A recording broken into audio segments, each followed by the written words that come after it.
Hey everybody, Rocky Mountain Figures here. Today we're going to be reviewing the new Storm Collectibles Ultra Street Fighter 2 Ryu figure. So let's get started.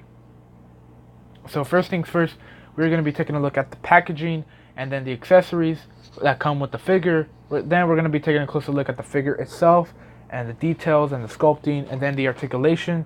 Then we're going to show off the height and compare it next to some other action figures. Then afterwards, we're going to head into the conclusion slash verdict part of the video. So let's start with that packaging because there's a couple things with that packaging that we probably need to discuss. Alright everyone, so here's the packaging for the figure. You got a nice portrait of Ryu. That is really nice. Got the Street Fighter, Ultra Street Fighter 2 logo right there. Ryu, Kiki, because I believe they did do the sculpting or the model render for the figure, if I'm not mistaken. Correct me if I'm wrong in the comics. Age 17 and up. Storm Collectibles. You got the top right here. You got a Street Fighter 2 logo and Capcom.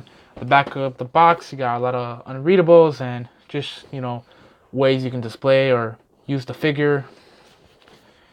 Oh, and then right here you have the UPC in case you need it. Although I don't think you need it because this will really just be this is not mass produced, so it's really just going to show up in specialty shops and whatnot. You got this Ryu character art right here. I believe that's from Ultra Street Fighter 2 when you're picking your costumes. And then you got the side, same side on both sides. And then at the bottom, you have a couple unreadables and whatnot. It says 17 and up here, but on the sticker right here, it says 15 and up. So that's a little weird.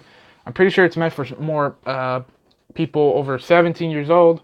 But if you're mature enough to, if you've been collecting figures and you're careful with them, then no matter what age you are, I think you can handle this figure well. So this inside the box, it does come with a couple of things, such as the backdrop and instructions. So let's get into that real quick.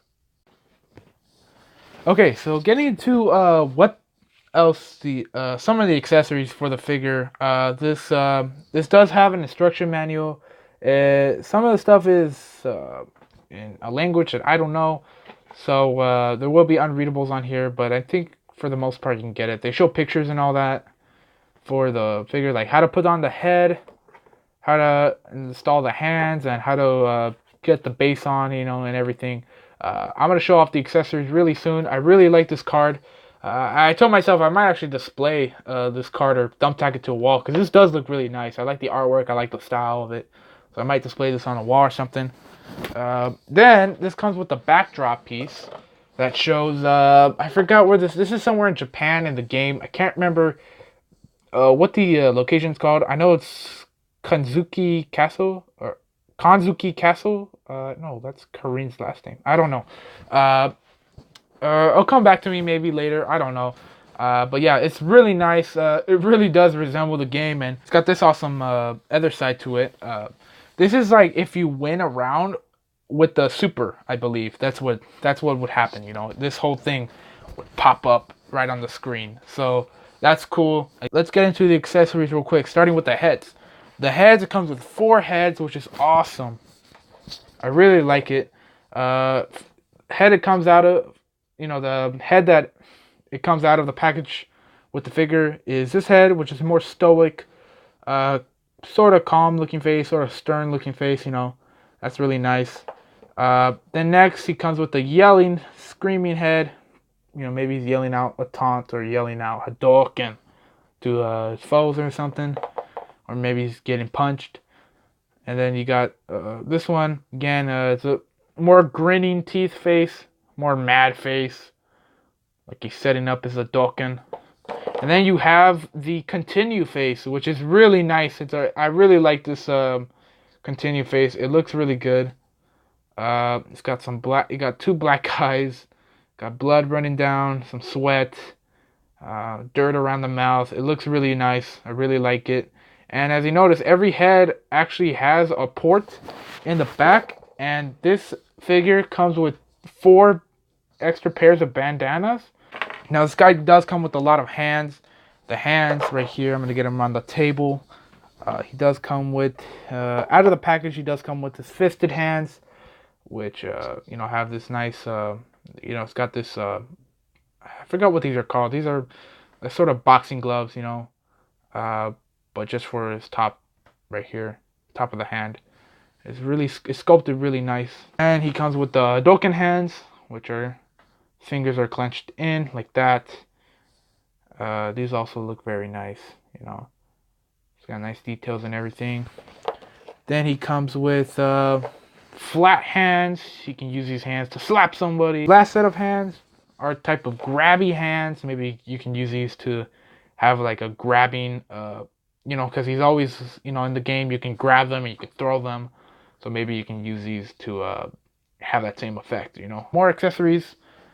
He has the Hadoken, which is really nice. I would have preferred a little bit more blue, mainly on the front. But you know what's cool about it is that it does come in two pieces.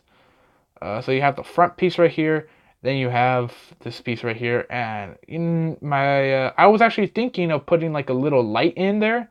That way it can kind of like shine a little bit. So maybe that's why it's more white. I don't know. This does have a hole or a port right here. I'm not sure if you can see it. For the stand that it comes with. Now this stand you could use it for the figure, but I personally don't recommend it. I recommend use it for the Hadoken. Now right here you have these are different sizes. The pieces right here that are supposed to connect to the base right here, which has 5 holes, so you can place each clear stick on any one of the holes. Just go with the middle, for example. We're gonna plug in this one. I think both of these, oh, dropped them all. Right here you can stack up as many of these little ones, little sticks as you can, and then they just connect everything. I should probably make it shorter. Everything's working fine. Nothing wrong with the display base. Definitely use this for the Hadoken. Getting a closer look at it, as we already saw the head sculpts and the hands, we won't look on those too much, but here you have the chest. Now this whole torso piece is very soft, rubbery material, but it does kind of, whenever you're playing with it, it does make the head pop off, and that can get annoying. So yeah, I don't like that a lot. Taking a look at the arms, very nice flesh tone. I like the vein work right here, looking very nice. And then you got the gi itself, shredded all around there. Now my gi did, like, I don't know why, it's starting to, like, the paint's starting to peel off. Now this one right here was not my fault. I don't know what that was. I'm not sure if you guys can see it on camera, but this one was sort of my fault. Now there was a little mark that looked like a pen mark that and it was starting to come off. So I was like, oh, this is easy. I can just wipe it off a little bit. Then as I wiped it off, it started tearing apart the paint, which is weird. So I advise you to be careful with that. Can be frustrating as well. Then you got the pants, and they look very nice. You got the nice wrinkles, the bagginess to the pants, or to the, I forgot these sweats. I don't know if there's a name for this as well, just like the gi. But yeah. And then you got the patas, as Stratimus always says. But it's got a nice flesh tone. I do wish the toenails were painted, but that's okay. Putting those up right here. Then you got the back of the figure, which gives you some joints, baggy, more wrinkles, and more wrinkles to the gi as well, which looks really nice. Getting to the articulation, the head can move all the way down, pretty much, Barry's chin to his chest, and he can look a good amount up.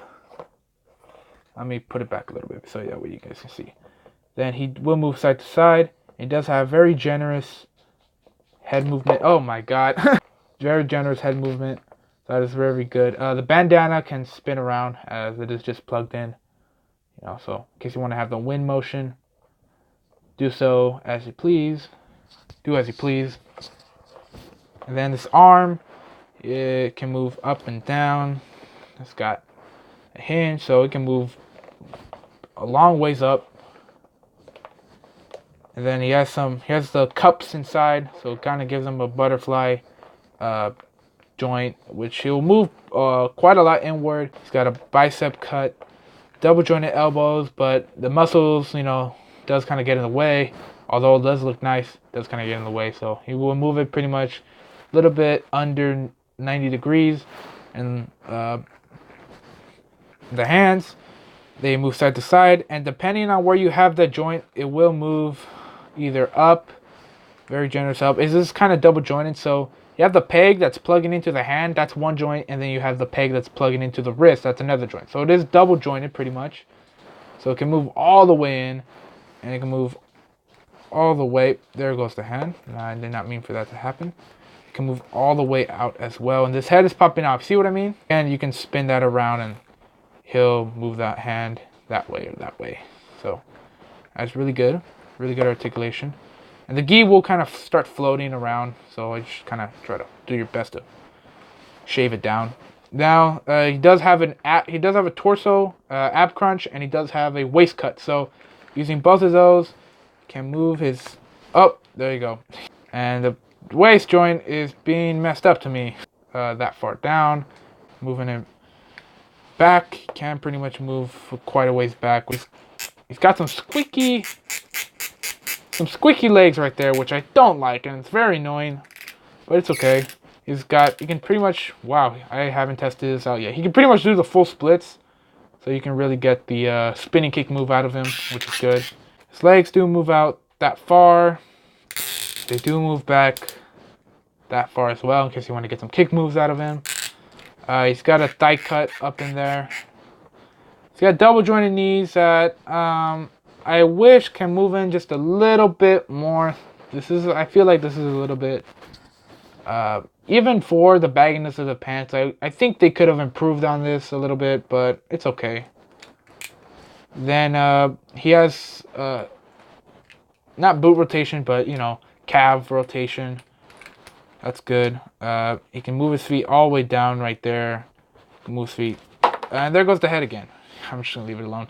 Move it just a little bit up. Not too much, which is a little disappointing. He does have ankle pivot, and he has toe articulation that moves up and moves flat down. So now getting this guy measured up, he is definitely taller than 6 inches. He is probably around, he's like, from the camera view, he's like right at 7 inches. So here is Ryu next to the Marvel Legends Retro Wave Silver Samurai, which I just reviewed this month. So make sure you go check out that review. And then we have the first Hasbro Marvel Legends Scarlet Spider figure. Then here we have the Ryu figure next to the Diamond Select original comic book Thanos figure. And then here he is next to the Bandai Tamashii Nations SH Figure Arts Endgame Black Widow figure. And so next up is some Avengers characters from the 80th anniversary line of Marvel Legends. Here we have them next to the Captain America and the Hulk figure.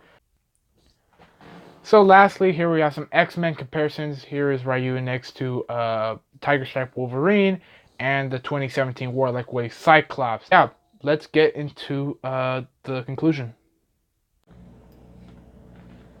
Alright, so this is going to be the end of the video. Now, before I get into my verdict, I'm going to just do something different. I'm going to put my pros and cons on the screen right now for all you to pause and read if you like. And then right now, I'm just going to give you my, score on the figure, which is going to be 9.5 out of 10. Now, the reason why I'm going to be doing this is because when I'm done with these videos, I have to edit them and I have to check them, and sometimes they may be too long, so I have to cut out parts from the video. Now in the conclusions of every video, I've seen that I talk a lot during the conclusion part of the video on my opinion on the figure, and just so you guys don't have a hard time listening to me talk about my opinions on the figure, I'm just gonna instead just leave my pros and cons and thoughts of the figure on screen for you guys to read. That way I'm not dragging the whole video of just me talking and talking and talking. So I'm gonna try that instead, see how it goes. Hope you guys like that better. Right now I'm gonna end it, so I hope you guys enjoyed the video. Please feel free to like, comment, and subscribe to this growing channel. My links to my eBay and Instagram are in the description below in case you are interested. And that's pretty much it. So I really loved having fun with this figure, and I really love talking about it in front of you guys and showing off the figure. Now I know there's a lot of weird cuts as well. Again, that's just due to editing. I had to cut out parts that started dragging the video too long. So if you felt that it was a little weird, all the cuts that I had during the video, just don't worry about it. I'm trying to save your life of me talking, because I am a talker. So, you know, hope you guys understand. And again, I'm going to keep trying this in the next couple reviews. So next couple future reviews. So please stay tuned for all those. That's pretty much all I have to say now. So I hope you guys enjoyed the video, and I'll see you guys next time.